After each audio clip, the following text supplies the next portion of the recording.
Tayo ng nilagang baka ngayon. Pinakuluan ko muna itong karne ng baka na kahit 3 minuto lang. Huwag kayong mag-alala guys, hindi mawawala ang lasa ito dahil 3 minuto lang naman na pinakuluan natin.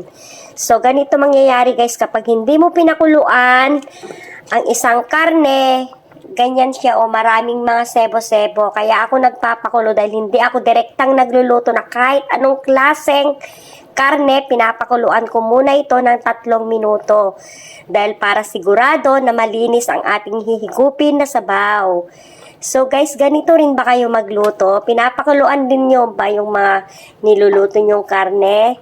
Ako kasi, ayoko yung direkta kong niluluto yung karne. Kahit fresh man, bagong katay man, nilalaga ko talaga ng 3 minuto ito. Pinapakuluan ng tubig.